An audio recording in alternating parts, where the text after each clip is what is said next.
Bé, bona tarda a tothom.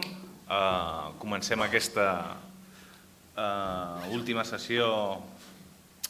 Good afternoon, everybody. We are going to start the last session of today's conference dedicated to how to communicate dissonant heritage.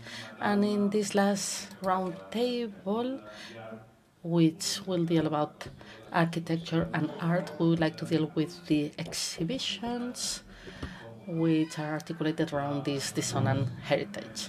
And this is why this conference takes place at the Museu prison of Barcelona, where we have a project implemented, and we would like to invite Núria Ricard, one of the directors of this museum project, and we hope this project will be deployed and developed at this prison. I would like to introduce her as a professor at the Faculty of Both Arts at the University of Barcelona, Fine Arts, and her main area of research is the relationship between monuments in the public space and memory.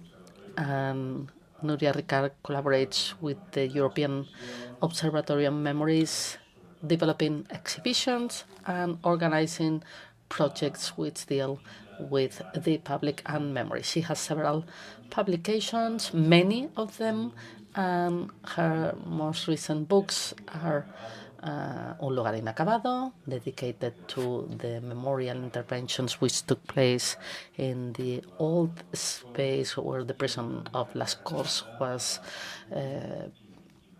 placed, and public art and memory. So without further ado, we give the floor to Núria Ricard. Okay, thank you very much, Ricard. Thank you very much, David. Thank you, all the members of the EUROM family, for inviting me. In this next 20 minutes, I will try to summarize a project developed for the last 4 years together with the European Observatory on Memories and with other collaborators such as Anna, where we have invested a lot of enthusiasm and passion because we are passionate about dissonant memory. And why? Because we think that this subject is a democratic challenge. Challenge of our democracy and a place where we can debate our internal conflicts. Therefore, this space of memory, which we hope will be the model prison, we see a dissonant space, uncomfortable space. This project was developed between 2020 and 2024, so we delivered the project last year, and together with the agreement of the University of Barcelona. So before telling you about the main axis and the main aspects of the museographic project, I would like to speak to you about some concepts related to this concept that we have been mentioning for the whole day, which is the dissonant heritage and uncomfortable heritage.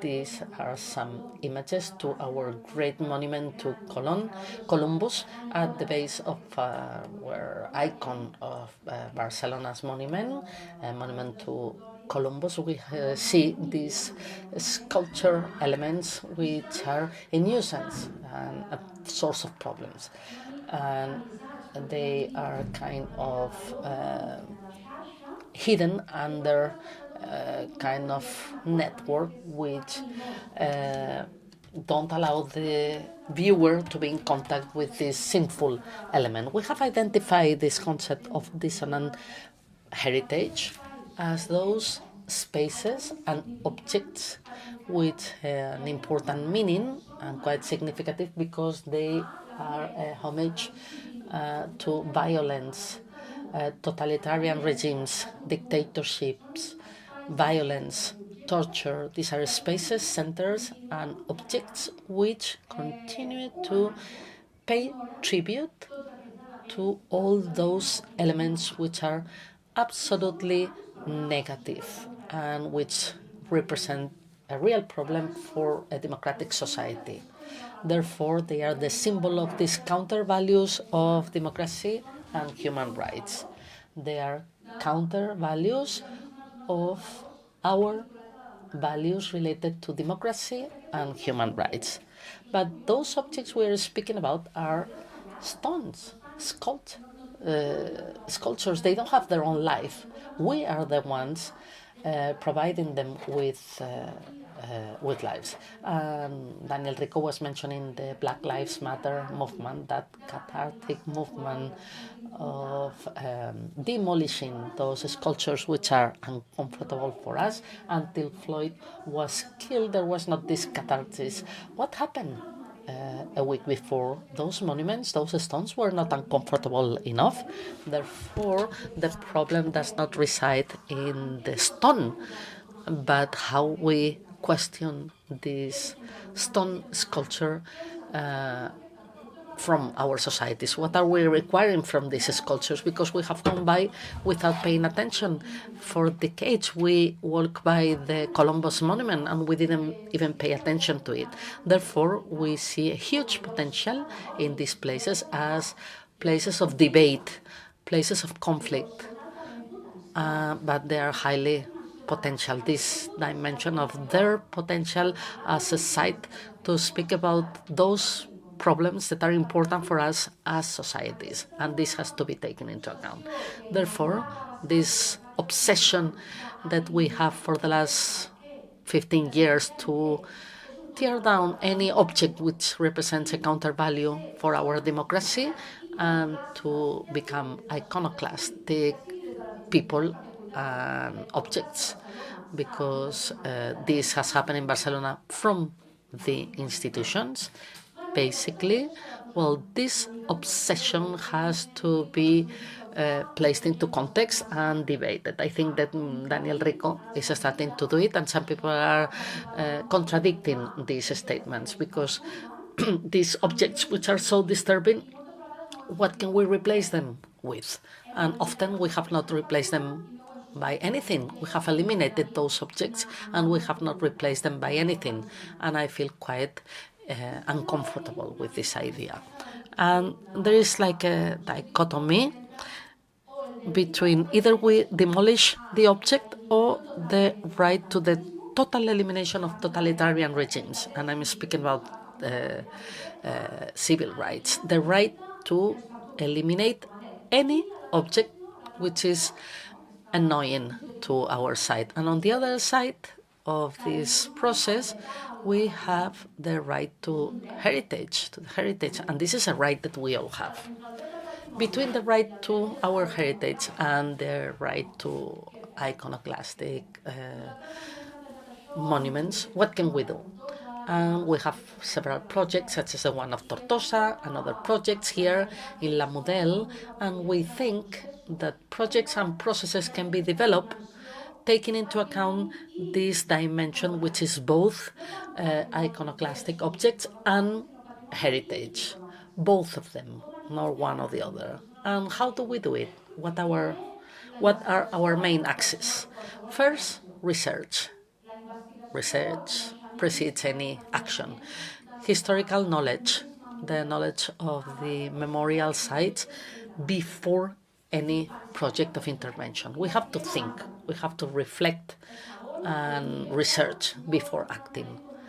The project is not understood as a final result, but we understand the project as a place of debate, public debate and fight, a place where we can draw and think about possible futures as a battlefield, as a working site, not as a final objective or result. We will get there.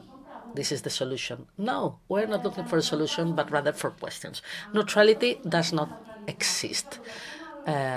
Here, in this project of La Model, when we were speaking to the different architects about the master plan of La Model, they said, well, the public space has to be neutral because there's going to be children, grandparents, people, of course. And there we already said, no, La Model will never be a neutral space.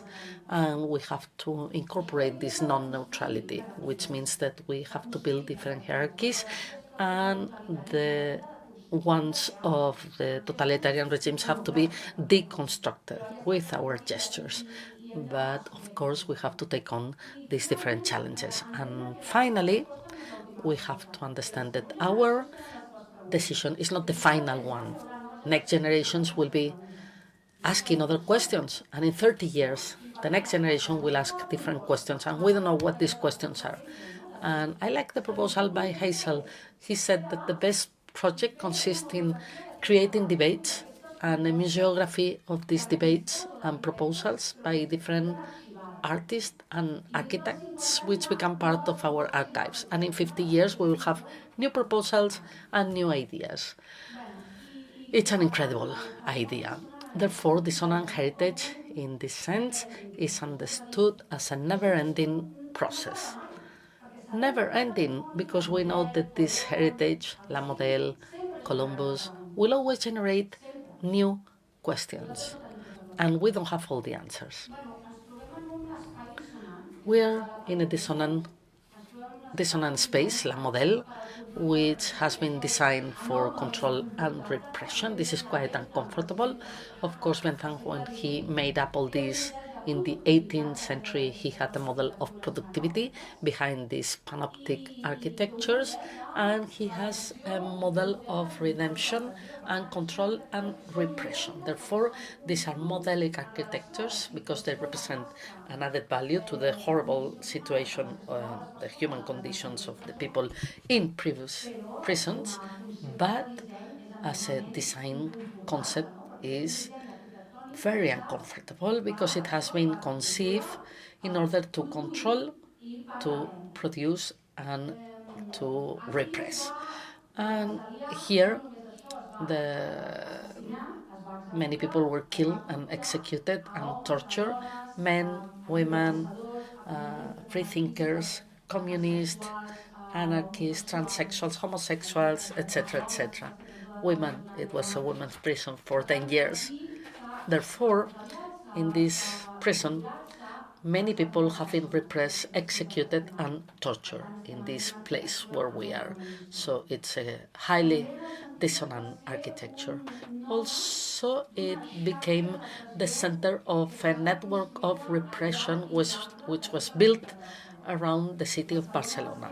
Barcelona was a huge space of repression, especially during the first post-war period, 1939, 40, till 50, 52. It was a complete network, very well designed and structured, where La Model was one of the main focuses. Therefore, it was just one point within a huge network of repression. In this sense, we take on the challenge of entering into such a space with these characteristics which made La Model different from other spaces. So this is a differentiated space from the point of view of usages, and therefore this is what we have here at La Model. It has been said that it was opened in 1904, closed in 2017. We're close to Sants, at the heart of Barcelona, and there is a huge amount of needs and citizenship needs which converge in this space, which is the prison, in one of the most populated areas and most contaminated of Barcelona. So when the prison is closed, many citizens' demands are placed on the table, and back in 2019, with the urbanistic plan designed by Forgas Architecture, tries to integrate in a quite intelligent way, very intelligent, why not, architectonic heritage, trying not to demolish any of the structural elements of the prison, the panoptic with the 6 wings, the offices, the workshops, not to demolish all these places, and try to accommodate future usages. Residence for the elderly, high school, kindergarten, space for the young people, a space of memory as an equipment, and also housing. The 5 out of 6 galleries will have on top, from the first to the third floor, protected housing, public housing. Therefore, we have a faraway past and we have a present, and this is the one that we have on the left. and a future where the project includes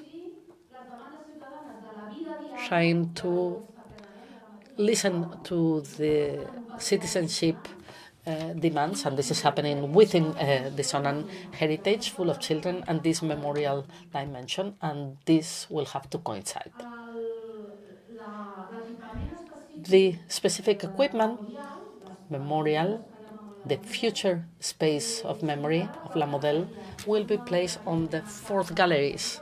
On the fourth gallery, this is one of the galleries that we have visited, the one related to political prisoners. Most of the political prisoners between 1939 and 1960 were placed on the fourth gallery, and this is the specific space which will occupy the space of memory of La Model.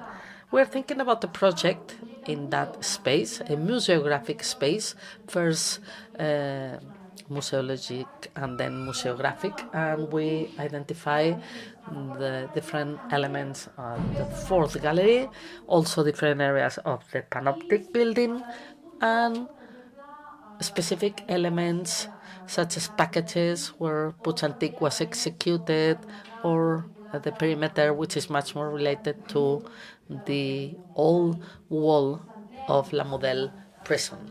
So the whole of the elements are articulated around the gallery, the fourth gallery and the panoptic, but also some key elements with a high charge of symbolism around the whole of the structure of the prison. From a multi-scale perspective, we understand that this prison has multiple layers, from the local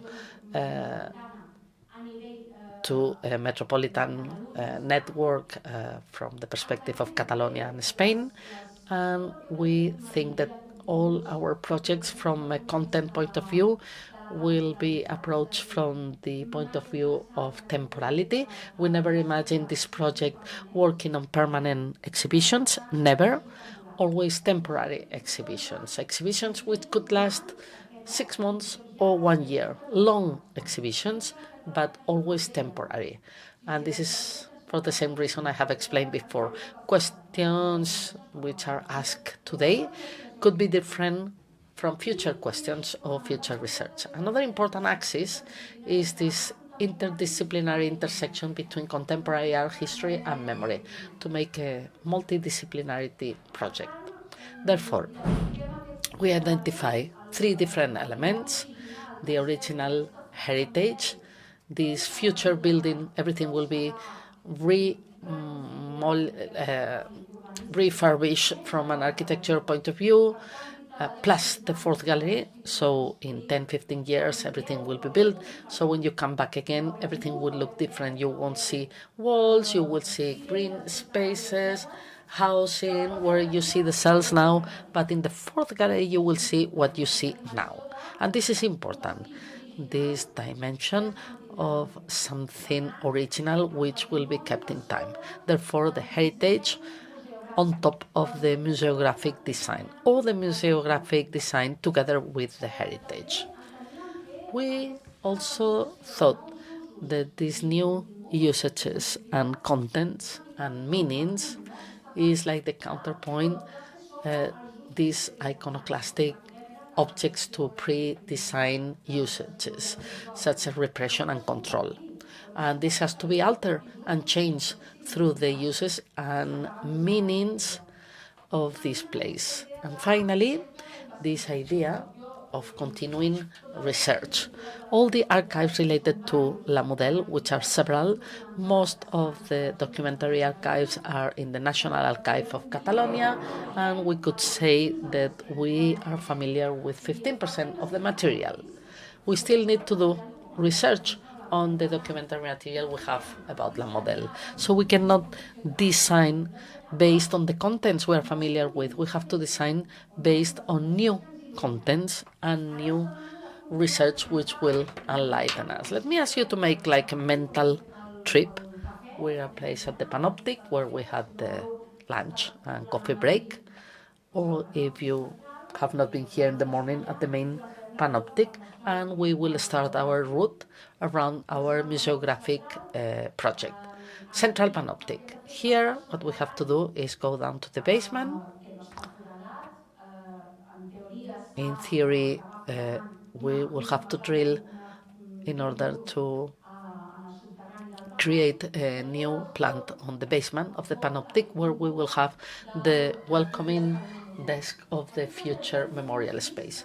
So this is a mixed usage between auditorium and exhibition space. How we conceive this space, besides being a welcoming desk to the future space of memory of La Model, we thought this could be an auditorium, a place where we could organize theater plays, conferences, etc., with a flexible furniture which will allow us a double use.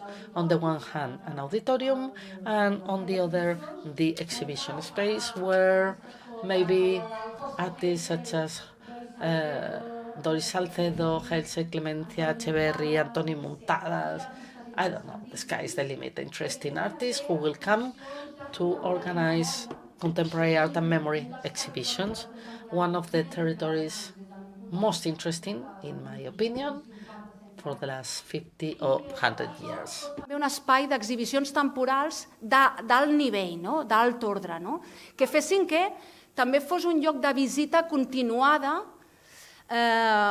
per la població en general. Population of Barcelona could come and visit this space. And here we are moving into getting to know the history of the Model prison. It would be a first immersive space with screens that would draw us into the new themes linked to the history of the prison. From here on, we'd go into a second immersive space. We're still in the basement of the prison, and we move into a space that we call Barcelona Spaces of Memory. That is, the spaces of memory not just of this prison, but of the network of repression that I mentioned before. A space where you can understand not only the history of what's happened within the walls of this prison, but the whole network of repression in the city of Barcelona through a large-scale model with projections and timelines to support you along a journey of 100 years with a much more metropolitan perspective. We also go into the punishment cells. Each of the galleries, each of the corridors, each of the 6 corridors in the basement have 6 punishment cells. You can see that number 6 repeats itself. Vinyals and Estapé were masons. We won't go into this, but there's important Masonic symbology. There are 6 punishment cells in the basement of each of the 6 galleries. So they're in the basement. We've seen some things. We continue the visit and we would move into the first entry into an original space of repression and torture. In 1939, 40, 41, at the height of the repression, anything would put someone into isolation cells for 20, 30 days. It's a minimalist museum with testimonials, historic documents, explaining what may have happened in these punishment cells. So we go to the 4th gallery. The format is the same as what we can see today. And we thought that here, when visitors visited the 4th gallery, they should see what we see there today. You can walk in and out of the cells on a free tour of the monotony of the daily lives in prison. We also wanted to use this ground floor to identify the basic features of the different layers of architecture and furnishings and, the crowding and poverty in some of the cells. We know, for instance, that in 1904, when the prison was designed, they thought of building one cell for one prisoner with specific furniture. Our hypothesis is that was row break, and but we want to come up with different spaces to reflect the different periods of the prison, but following the same structure. We move up to floor 1, and it's very important because it connects gallery 4 with the central panopticon through a big balcony with views overlooking the future square or plaza that will be the central panopticon. Here we are taking the opposite approach to get rid of the maximum number of walls dividing cells and have temporary exhibitions, historic exhibitions relating to the historical period of the museum or the history of the museum or other topics closely linked to control, repression, torture, etc. So it would be an open space in each of the areas where you can bring a living memory into the space that is constantly changing with powerful temporary exhibitions. The first we suggested is La Model en Images, La Model en Pictures, that is having an in-depth collection of the images that we haven't yet seen, or pictures of La Model that we haven't yet seen, and to have a set of pictures and visual elements along a timeline, elements that are still in the archives. This space, as I said, has a connection to the panopticon, which has a symbolic design. It's a very good design with the purpose of exercising control with the minimum effort.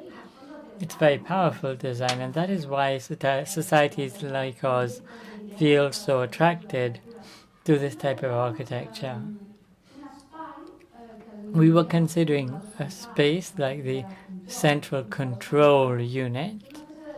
Central controller, it's like a device linking the exhibition with 9 transparent screens, taking us through this exhibition on level 1 to the central panopticon. And when future visitors have visited the whole of the exhibition, they reach the panopticon with a huge digital table where they can immerse themselves in materials that can be renovated constantly. It's never ending. You can have all of the latest research on the Model prison or the databases that have been defined, or the basic outlines of these 9 historic periods. And all of these materials would be available to the visitors.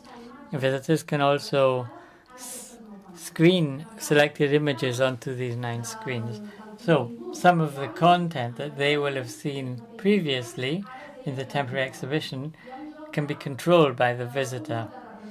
So it's a game, like a place of repression and control will become a space where visitors, citizens can control content. So we reverse the forces. In this same first level, we have a very interesting space that is the Gypsy Chapel, painted by Helios Gomez, a vanguard artist from the 1920s, 1930s. He was a gypsy and he painted these beautiful things you can see at the top. And the parish of the chapel said, well, if you want to redeem your sins, you have to paint the chapel. And so this artist agreed. He painted the chapel. And what's interesting about this chapel is that the people he painted were colleagues of his who had been repressed. They were political prisoners and others, the faces of these people. Then, with time in democracy, authorities, when you still had inmates here, they chose to paint over this mural paintings to cover it up. And right now it's under restoration. So this will be one of the spaces to visit in this prison in the future. And Helios Gomez, well, we can use this space to pay homage to him and to all of the artists that were imprisoned here. Throughout the life of the prison, there were artists in prison. That is why we thinking of calling a space on floor 2 after this artist, Elio Gomez, as a space for artistic residencies, because we think art can contribute to the way in which we explain memory down to society. This would be complemented by a library and a space where students visiting La Modèle prison can work. Then we go up into the upper floor. There's attics under the eaves of the roof that could or would be used for office spaces, and an area that we call for organizations from Barcelona and its metropolitan areas who for years have reclaimed the memory of the Modèle prison. And we'd have an area here on this upper level for all of these associations to have a space, all of those associations that have a link to La Modèle. So just to wrap up now, I'd just like to say that this current state is that these are the recommendations for the architectural project that is being worked on internally in Barcelona City Council. There is continuity, and in the meantime, taking it as a stage, we are in this intermediate stage, and things should get moving. One of the things we always have said is to bring value to all of the graffiti paintings that you see in Gallery 6 painted by inmates during the years, and we hope these materials will not be lost. We always say we need to have an inventory and a catalogue of these graffiti. Some are little great pieces of art, and we hope that graffitis will be included. Thank you for your attention and your time.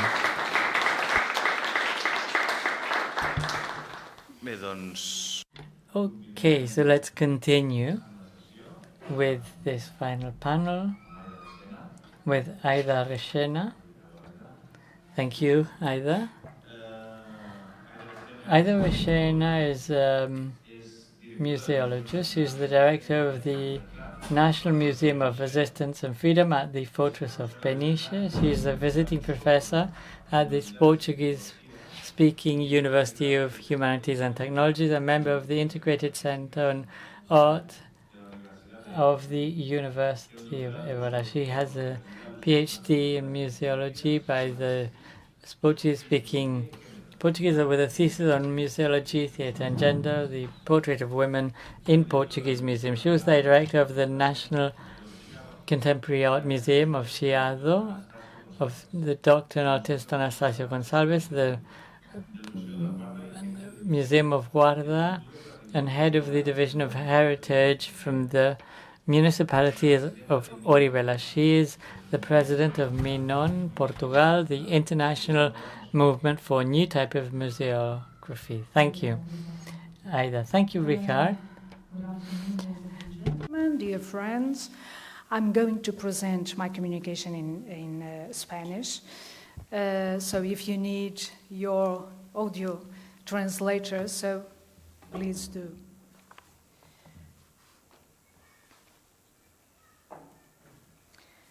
Así que yo voy a presentar el proceso. So I'll be sharing with you the process behind the creation of the National Museum of Resistance and Freedom located in the Peniche fortress, and how it was turned, how the memory of Portuguese fascist repression has been turned into a museum. Peniche is a city 90 kilometers north of Lisbon by the sea, which lives off fishing, preserves, surf and tourism. It has a population of 13,000 inhabitants, so it's a relatively small town. The National Museum of Resistance and Freedom is a museum for the memory of resistance to fascism in Portugal, carrying out its activity by gathering the witnesses and life experiences of the men and women who fought for the freedom and democracy in Portugal during the dictatorship that affected the country between 1956 and 1974, bringing value into the architectural space of the former prison in the fortress of Peniche, which was a former political prisoners' prison for men as a sign of repression of Salazar's regime and one of the exponents of resistance and freedom. It was created on the 27th of April 2017 and opened on the 27th of April 2024. The Peniche Fortress, locally known as the Fort because of this round shape, is a national monument since 1938. It bears witness to many stories and memories related to the last 500 years of Portugal's history. It has been used throughout the times as a prison. It has a polygonal irregular shape that is surrounded by a moat on the ground place and a rocky seafront line built by the Spaniards during the occupation of Portugal between 1580 and 1640. With the museum, the spaces of the fortress have been given visibility, and the whole walled area, the arms chamber and the Santa Barbara chapel and the round fort, the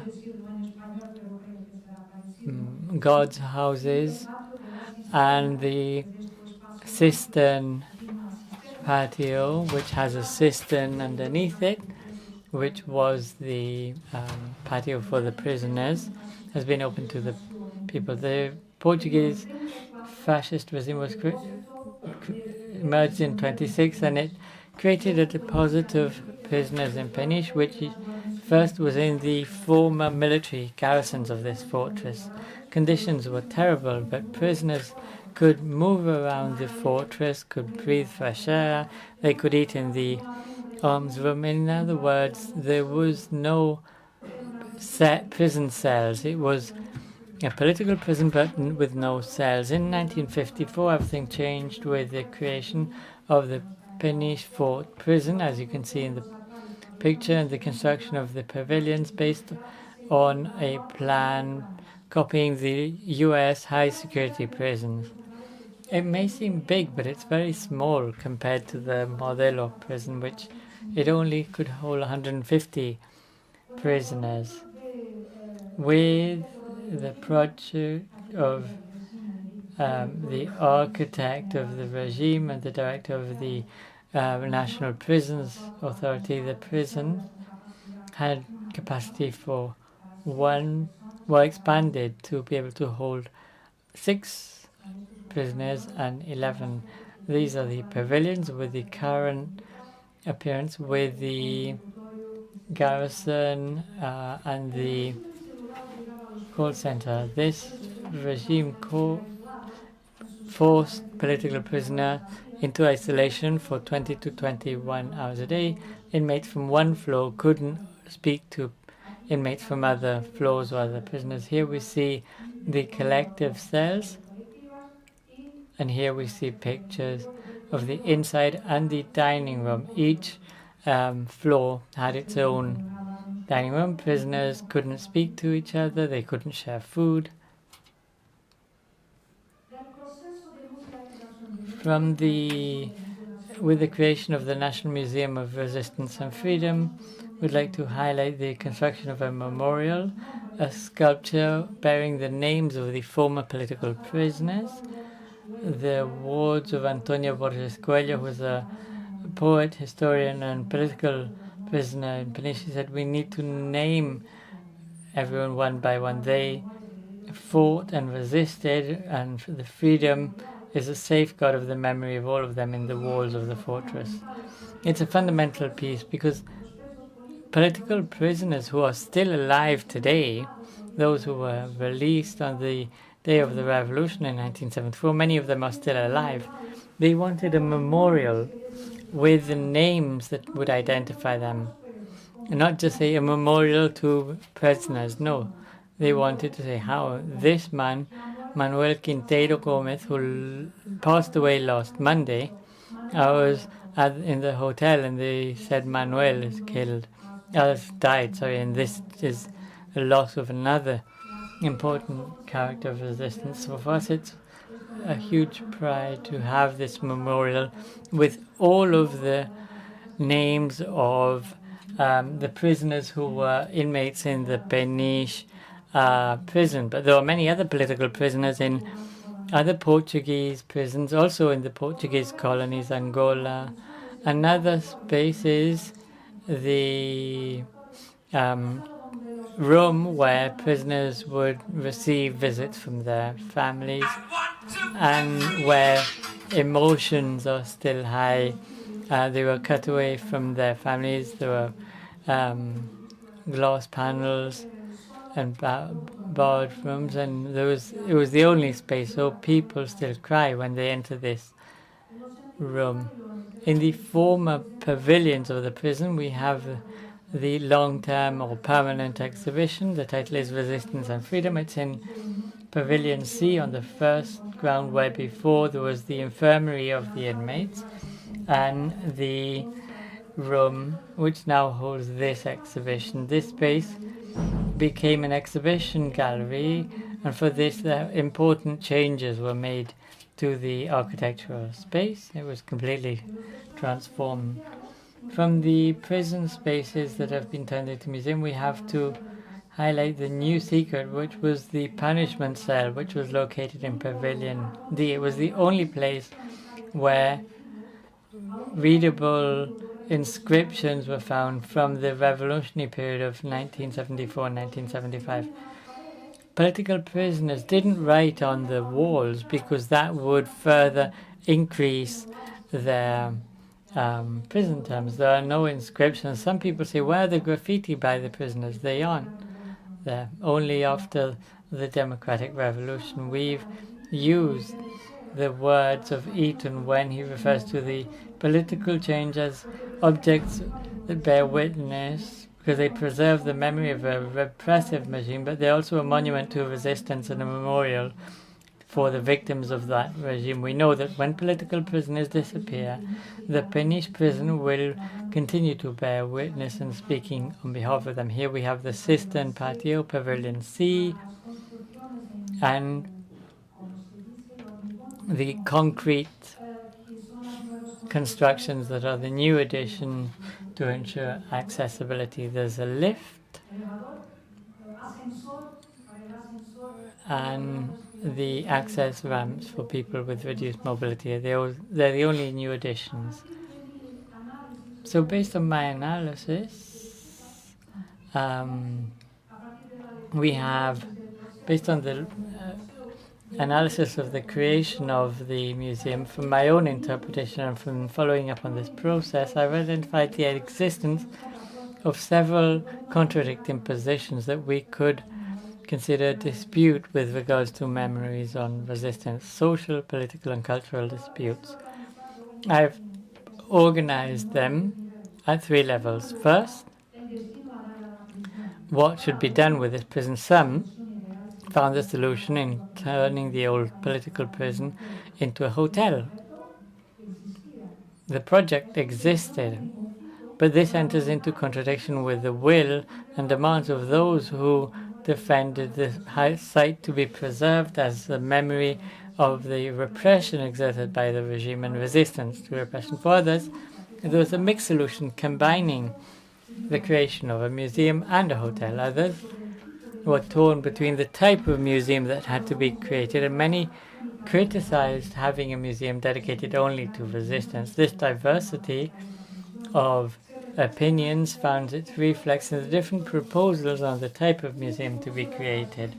A museum of fascism was one proposal from 1977, the Museum of the Republican Resistance from 1977, the Museum of the History of the Fort and Peniche, a museum dedicated to the activities in peace such as marine preserves and naval constructions, a museum, cultural center, and a museum for resistance to fascism. These are all projects that were put on the table, And finally, in 2017, 43 years after April 25th, 1974, when we had the revolution, the Council of Ministers proposed the creation of the National Museum of Resistance and Freedom, and the government approved its creation 43 years after the revolution.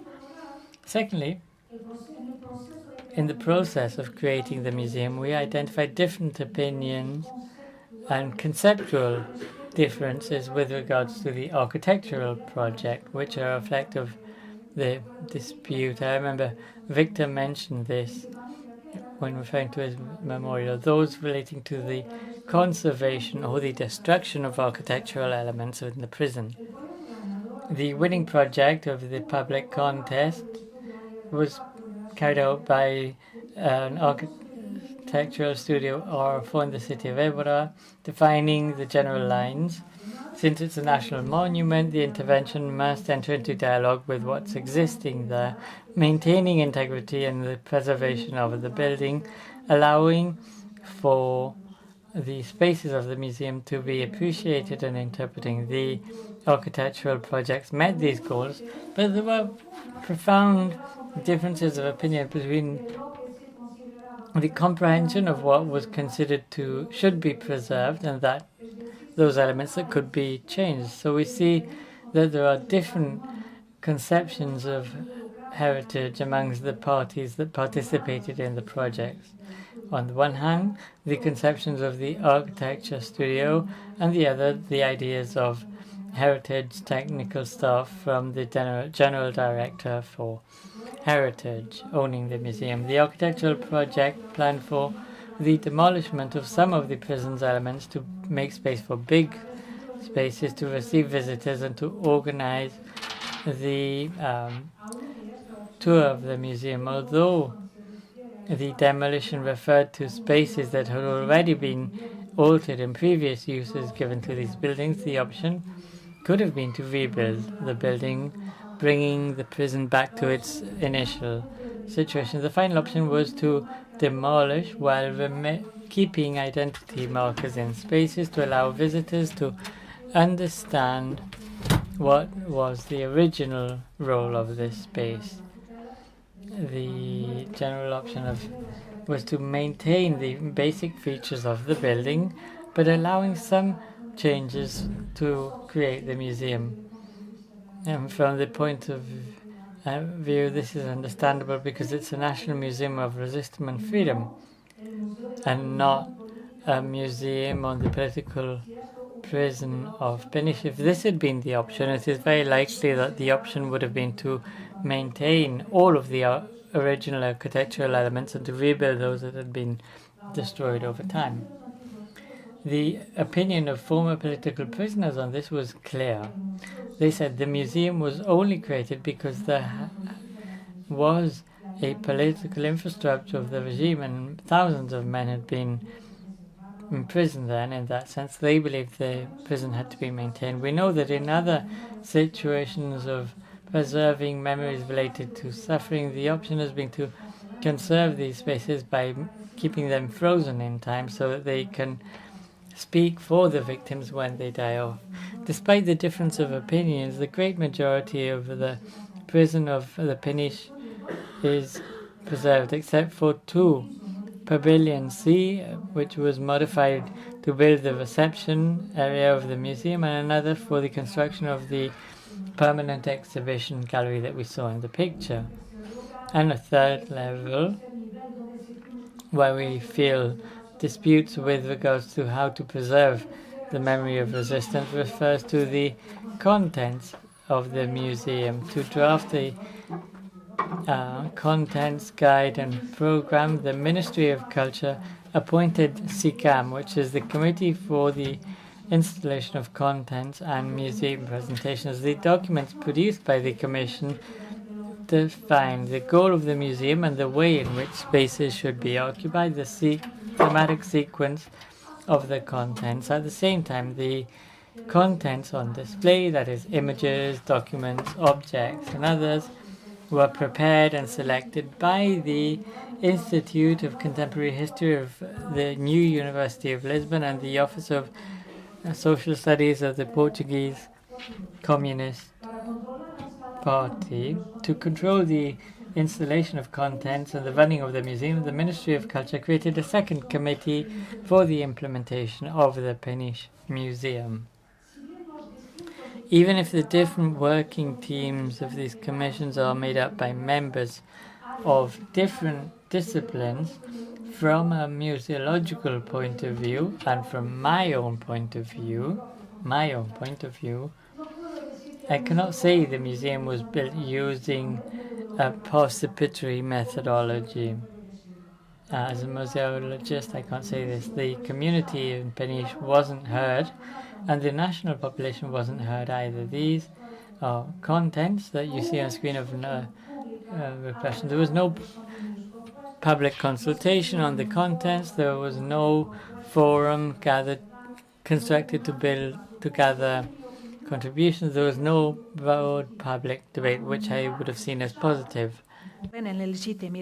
The only community heard and with full legitimacy were the former political prisoners. So we are seeing content presented at the exhibition. It is true that priority has been given to the experiences, memories, and stories of political prisoners who participated in the construction of the contents, but it will be necessary to extend this listening to a wider group and therefore more socially representative. This working option has consequences for the exhibition and the exhibition discourse that we have adopted. Because when we look at the museum exhibition, we perceive two different levels of language and register. One historiographic made by historians with historical chronological discourses, impersonal, objective, like the images that I am presenting. But there is another level, which is personal, subjective, intimate, based on the memories of former resistors and political prisoners, such as the one I'm interviewing here, and therefore inaccurate due to distortions of personal memory, but much more interesting. This is Professor Fernando Rosas, a very important professor in Portugal, professor of history, a historian who had been prisoner at this prison. And I'm interviewing Professor Antonio Posesuelo, another historian and political prisoner of Peniche as well.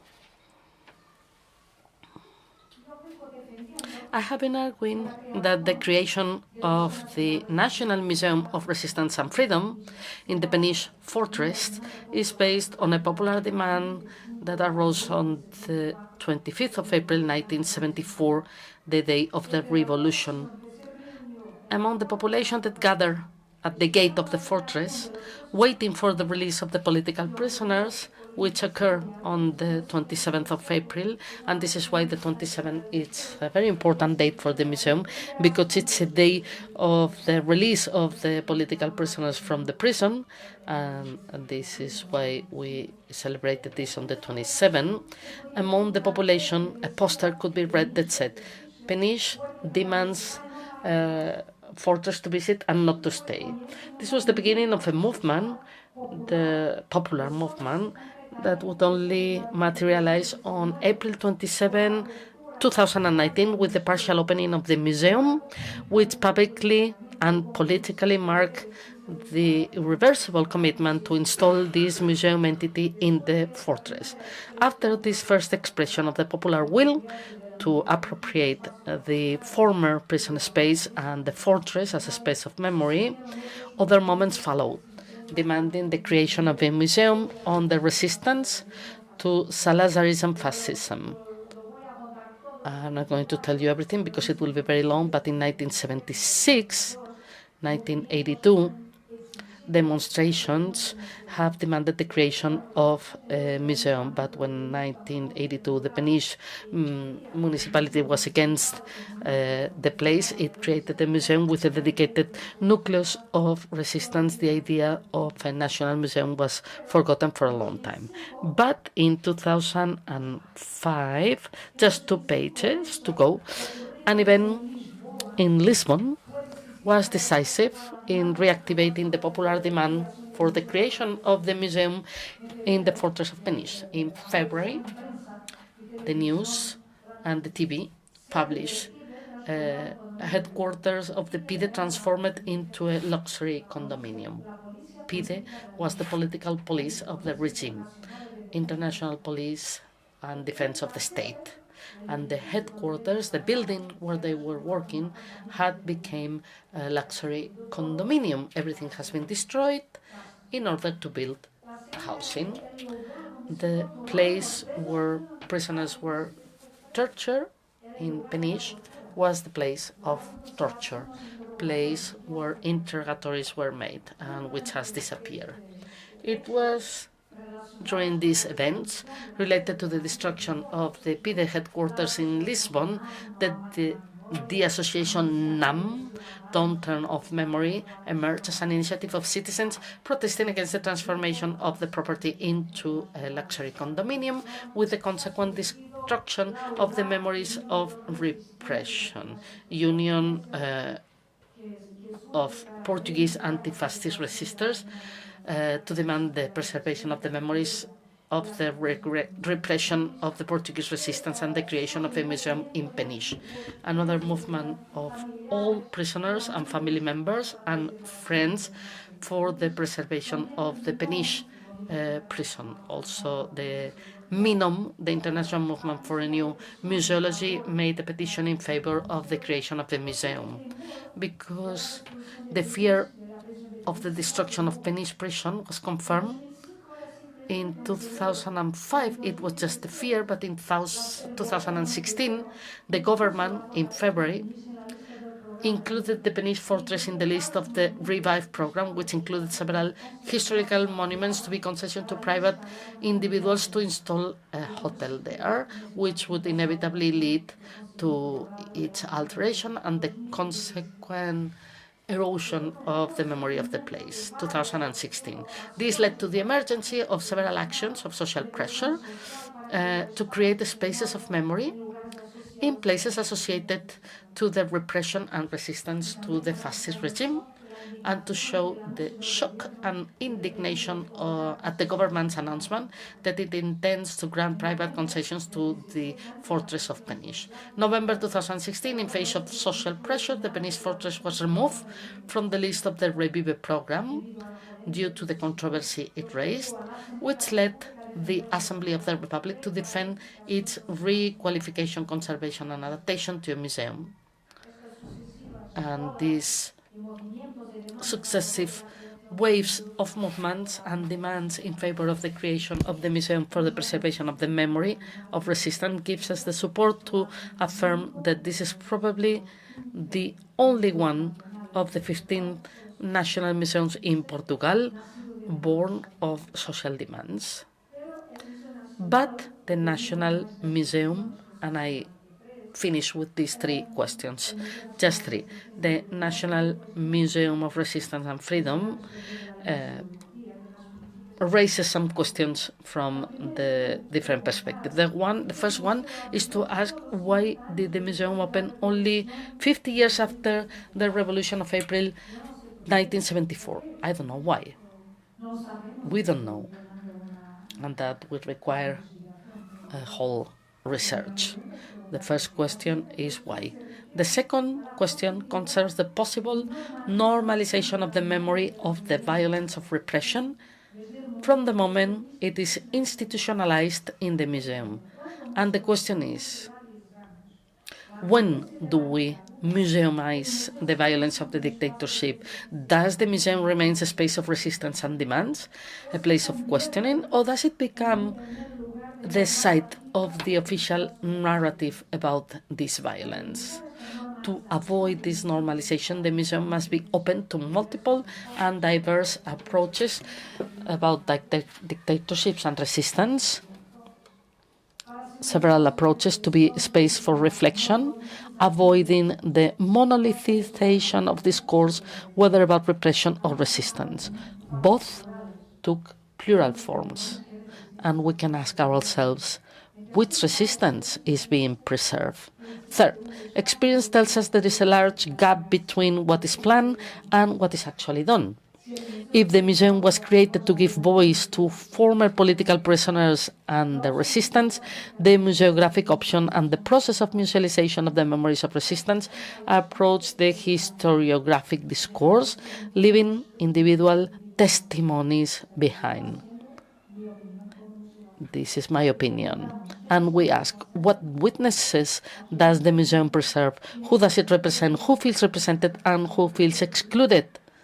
Being a national museum, and therefore state-owned, should the production of memory also be state-initiated and state-owned, or civil in the sense of social?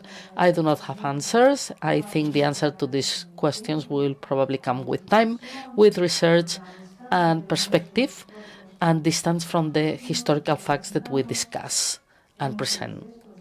This is the museum, the past, the present, like the elderly enjoying the exhibition with children.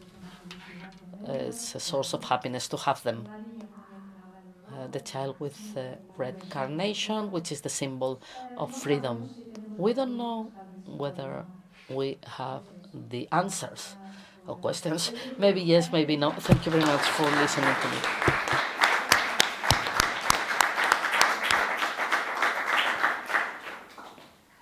Bé, muchas gracias, Aida. Vamos con el... Thank you very much, Aida.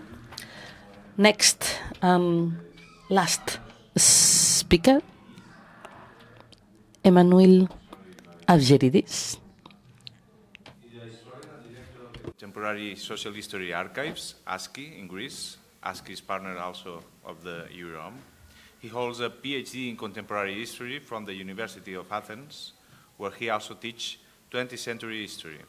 He is the co-author of the Second Life of the National Resistance, Practice of Recognition and Exclusion, and co-creator of the interactive documentary A Great Adventure, The Recognition of the National Resistance. He served as historical curator of the exhibition 1974-1944, Athens Celebrates Its Freedom, in July, October 2025. Okay. Co-organized by the municipality of Athens and ASKI, and was a member of the coordinating committee of the international research project Women in Resistance, Project WIRE, reshaping the narratives on female resistance in Europe, led by the Universitat Autònoma de Barcelona, between 2022 and 2024. His research focuses on the Second World War, post-war Greece, the history of the historiography, memory politics, and historical culture. Thank you, Manos, and the floor is yours. Thank you. You didn't need to read everything. Thank you, Ricard. Thank you for the invitation. I'm very happy to be here. As Ricard said, ASKI are partners with EUROM for quite a long time, but until now I didn't have the chance to participate in some of the events other colleagues had. So I'm very glad to be here and learn about your projects and your work. In my talk, I would like to reflect on my personal experience and the collective experience as well of the Contemporary Social History Archives of ASKI in 2024, and also the dilemmas and questions that arose in the process of organizing a major historical exhibition in Greece, a periodical exhibition. I will talk about a periodical exhibition, not a permanent one, at the site of the former EAT-ESA headquarters in Athens, which was the special interrogation unit of the Greek military police during the years of the military dictatorship in Greece between 1967 to 1974. So last year, 2024, it was a double anniversary for Greece. 50 years since the fall of the dictatorship and the transition to democracy in July 1974, with the other members of the panel, we share, transitions to democracy more or less during the same time, 50 years ago.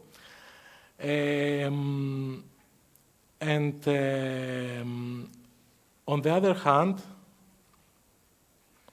I'm trying, okay.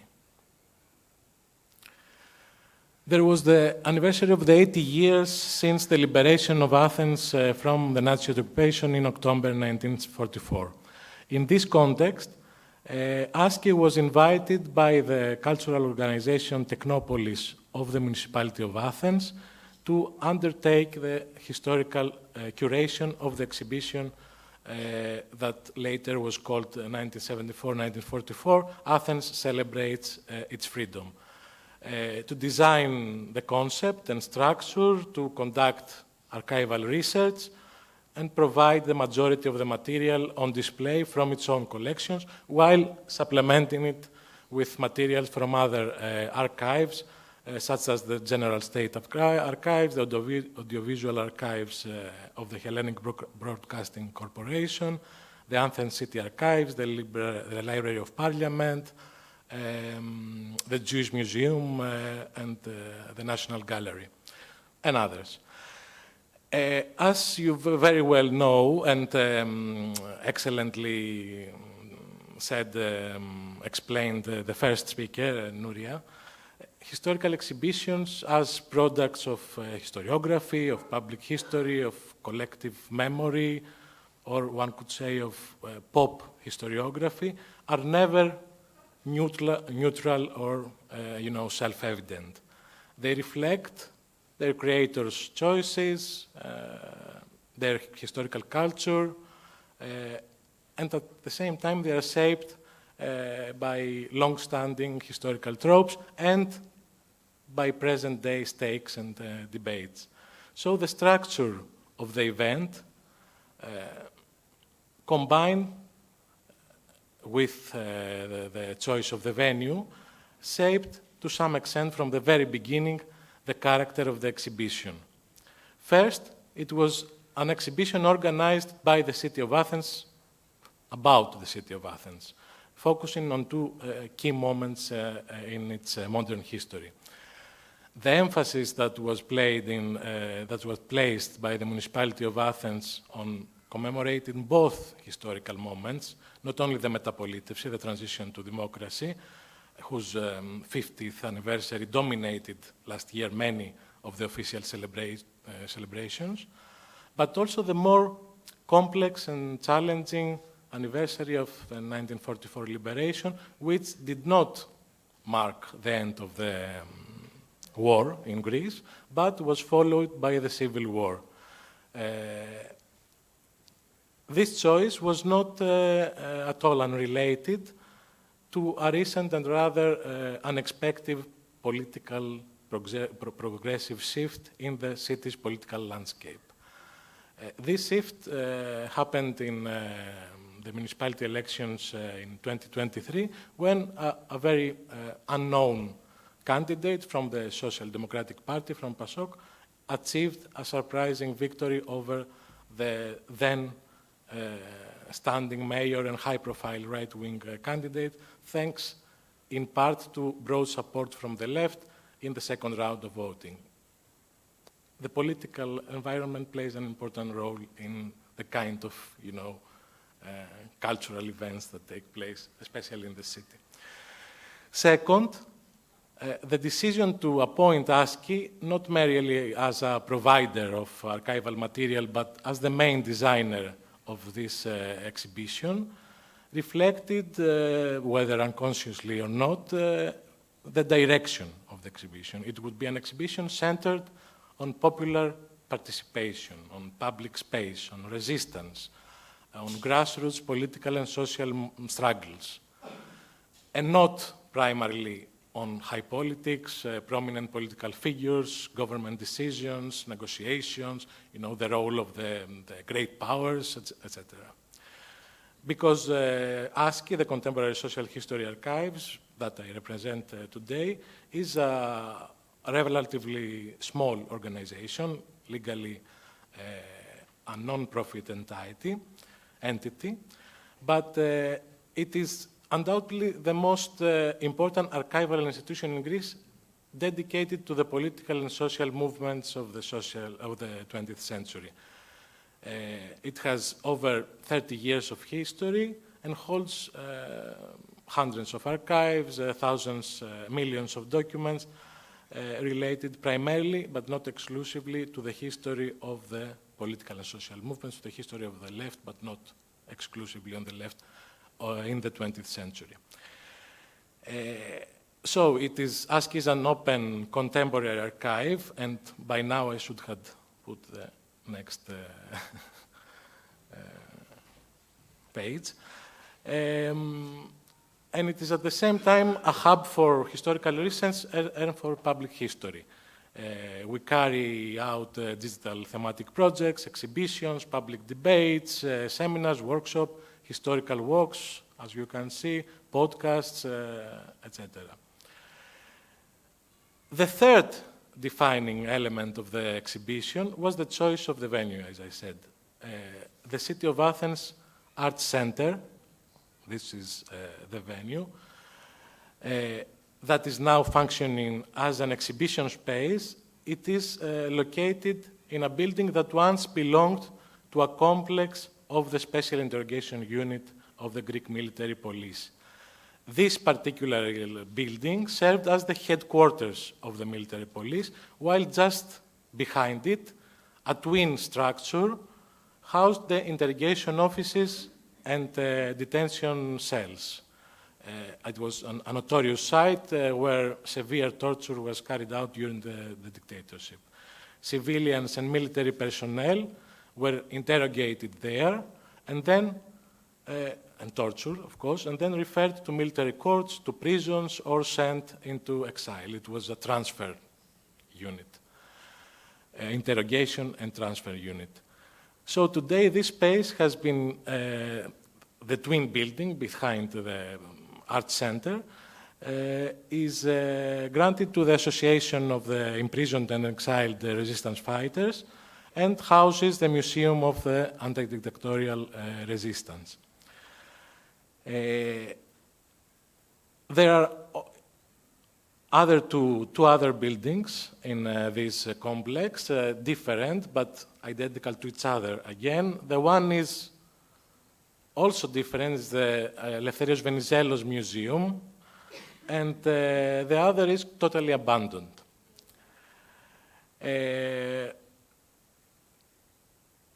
So the museum serves as a site of historical memory and displays the former cells, interrogation and torture rooms, and it has also a small old exhibition of photographic documents, newspaper, etc.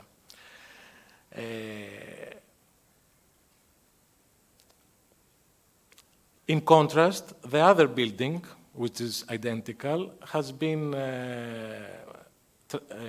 internally transformed into a modern, empty, contemporary art exhibition space, while a section of it houses the offices of the city's cultural organization, etc.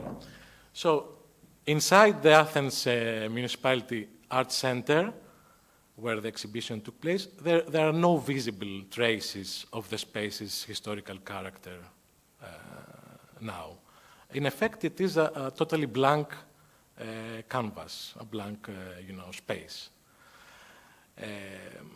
I won't say much about the other two buildings, but I will say that, the fact that the third building is a museum closed now for renovation for many years about Eleftherios Venizelos gives another layer of historicity to this space, and it's not the only layers of historicity that exist. I mentioned three already, but there are others. Eleftherios Venizelos was maybe the most prominent, the most well-known Greek politician of Greek history, not only of the 20th century. It's indicative that the international airport of Athens is called Eleftherios Venizelos. If you become an airport, you are okay. And he refers to the period of the First World War. This is a third period of time. All the four buildings has been from 1997, they have been declared as preserved monuments requiring special state protection, and they refer to the dictatorship of 67-74.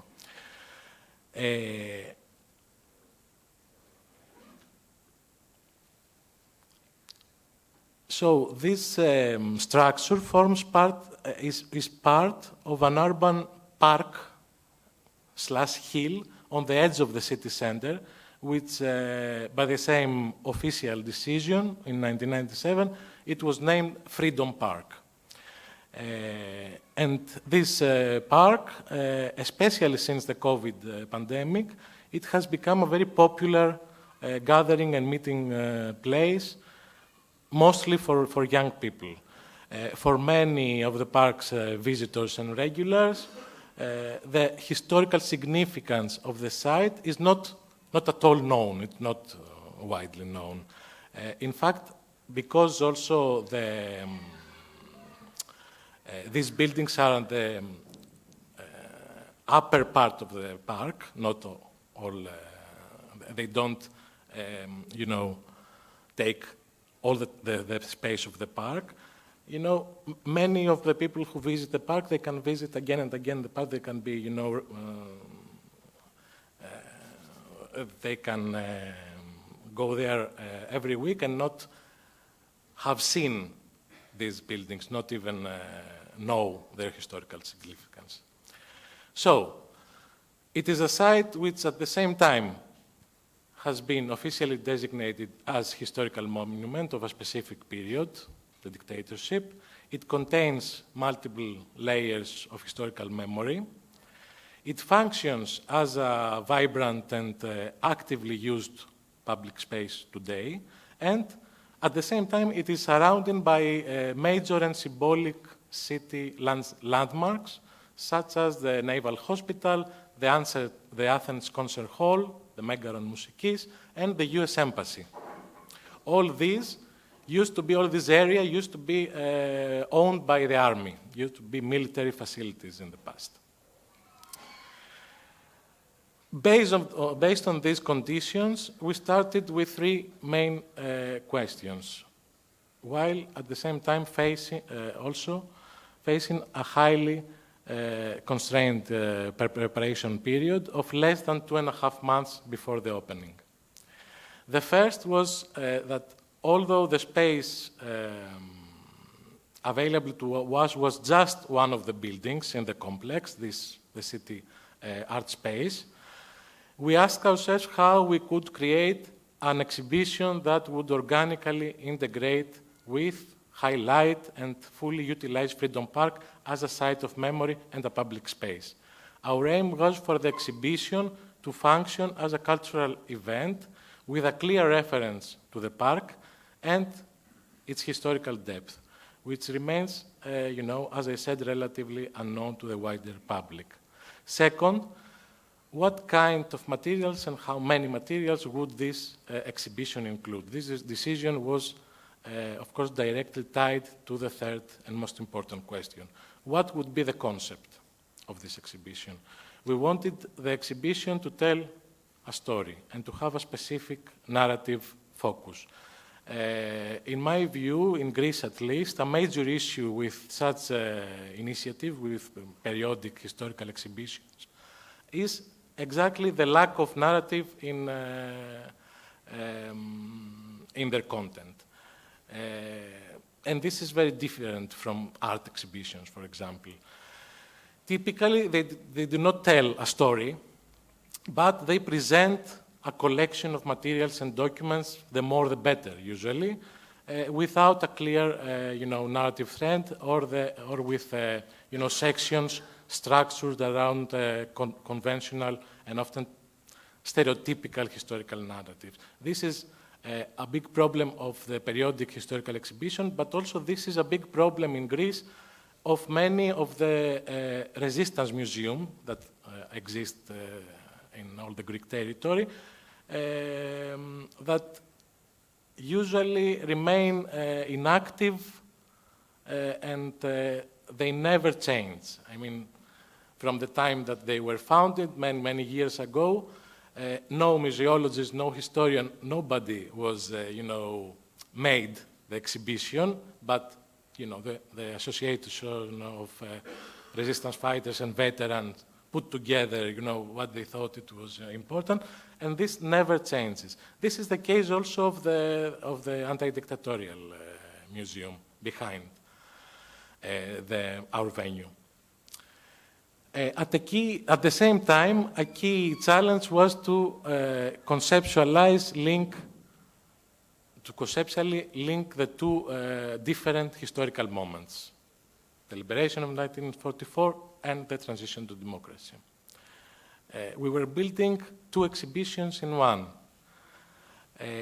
So, the decision that we made regarding the exhibition, the concept, was based on a very simple idea, to create a historical exhibition about joy, literally about celebration, to celebrate liberation with a concept that focuses on celebration. And to do it exactly in a historical site of suffering. To focus on the moment of joy, of victory, of liberation, of mass participation in the streets, in public space. A joy that not only, of course, connects the two historical events, but also help us understand and historicize them. A joy that is also interwoven with many parallel emotions. It's not just joy. The explosion of feelings at the moment of liberation from the Nazis includes both joy and sorrow for what preceded it.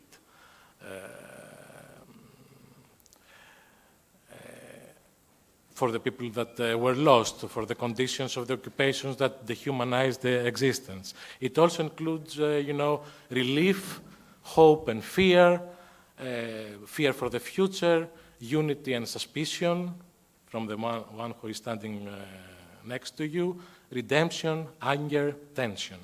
All of this we wanted to show it, but focusing on this moment of explosion, of celebration. On the other hand, the fall of the dictatorship also was celebrated widely in the streets, but also took place simultaneously with, and partly because of it, the Turkish invasion in Cyprus and the occupation of half of the island by the Turkish army. In this case, too, emotions were mixed. The experience were both liberating and traumatic. Focusing on the moment of joy and victory has, in my view, not only historical and political significance, but also methodological importance. It helps us think about the past, and by extension about the present, beyond predetermined narratives and without the cynicism that comes from knowing what came next. It invites us to consider the eventuality of events and the value of intentional human activity, human action. The 20th century has often described as the century of disillusionment, of defeat. But disillusionment is not a historical inevitability. It is closely linked to expectation, to collective quests, and to the moments when the horizon of possibility seemed wide open. Our exhibition aimed to highlight, material produced precisely in those moments, when everything felt possible, with an emphasis, of course, on individuals, on paper, and on the atmosphere of excitement that such moments generated.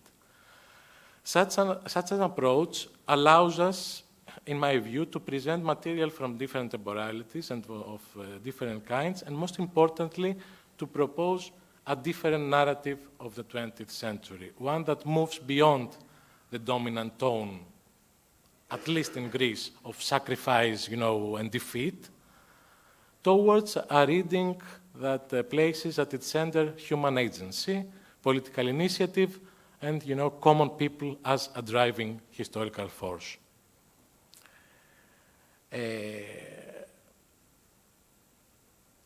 Just 1 minute, promotional video, if it will play, so that you have a taste of the result of the exhibition and the atmosphere, maybe.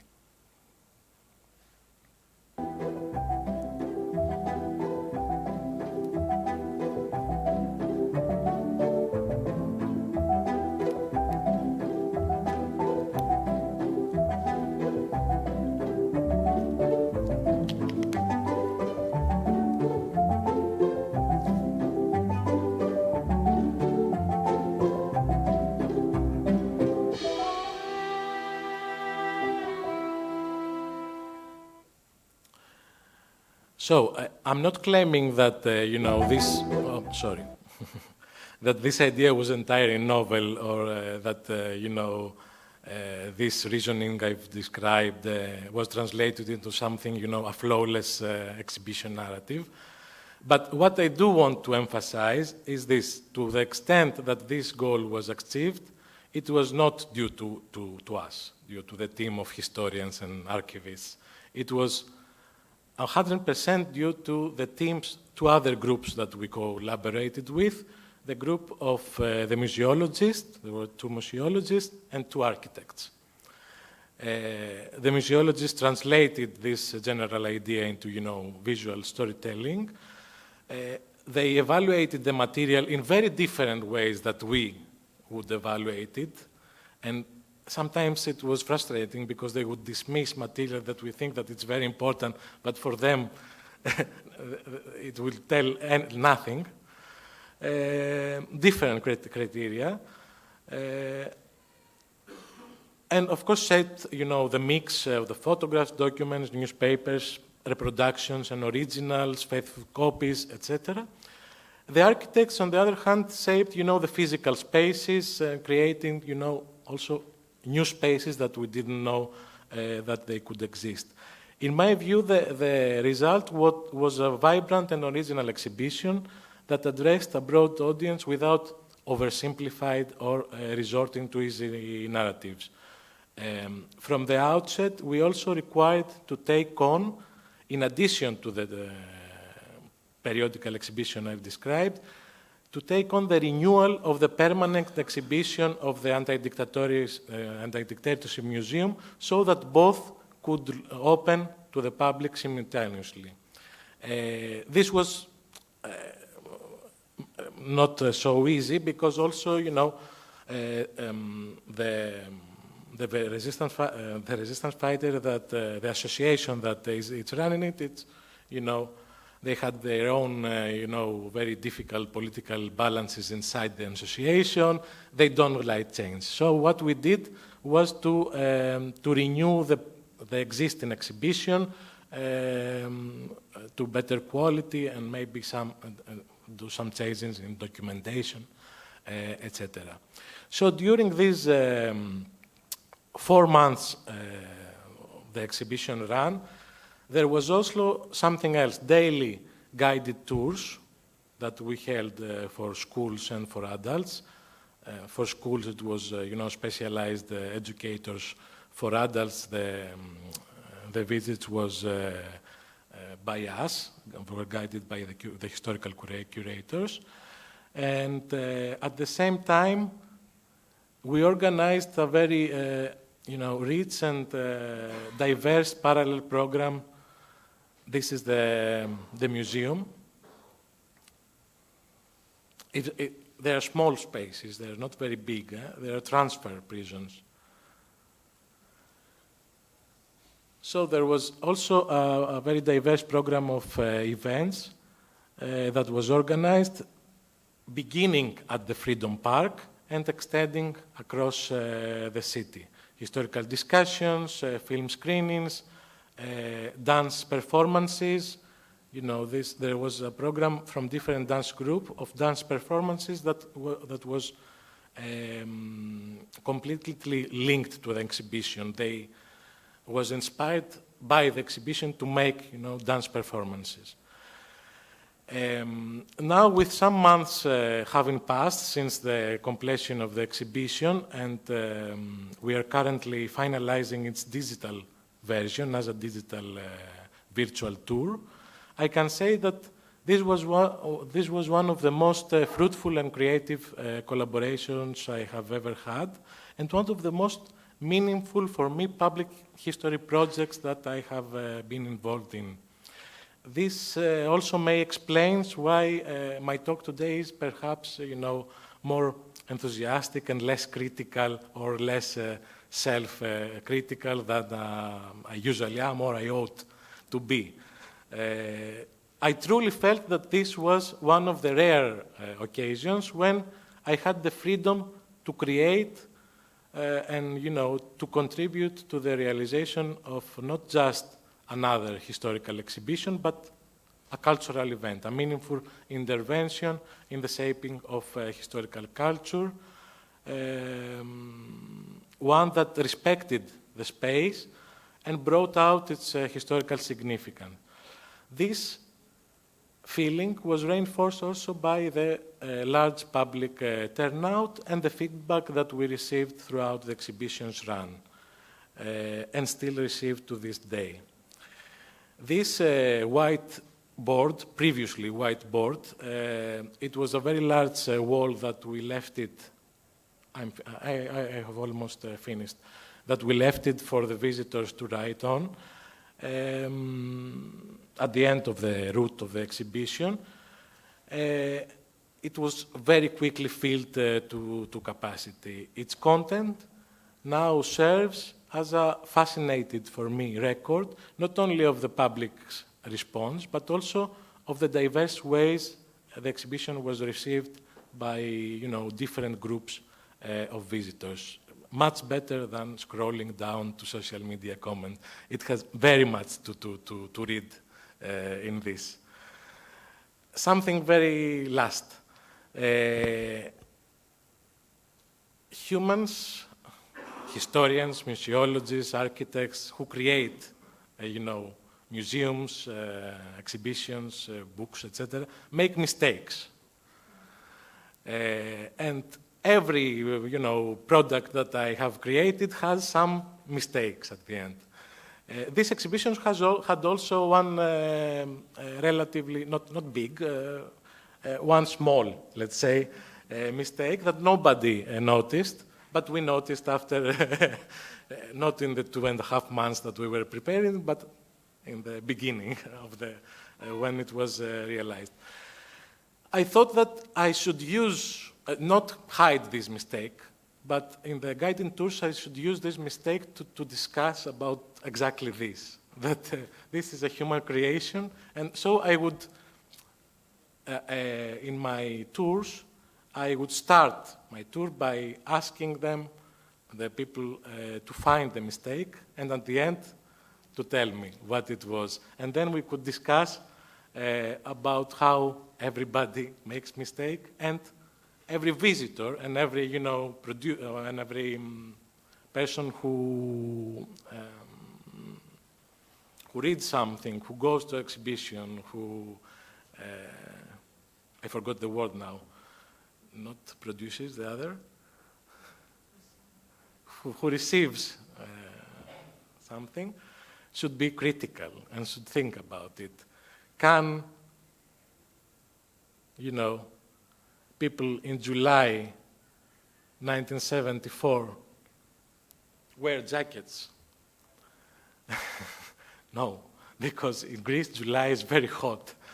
This photograph that we say that it's from the celebrations in July 1974 of the Metropolitevsi, it's not from that period. It's from some months later, from the celebrations of the referendum for the abolishment of the monarchy. Nobody noticed that. We noticed right after we made the exhibition. But I thought that was very interesting and very productive to discuss about this. Thank you. Thank you for your patience.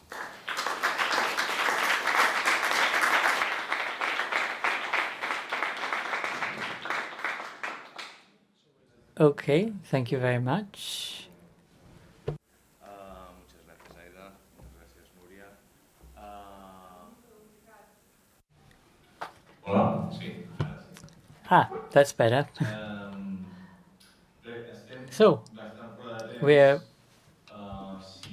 running quite late, so if there are any final questions from the audience, any urgent, pressing questions, while people think about it, I would just like to share some points that were mentioned in this panel.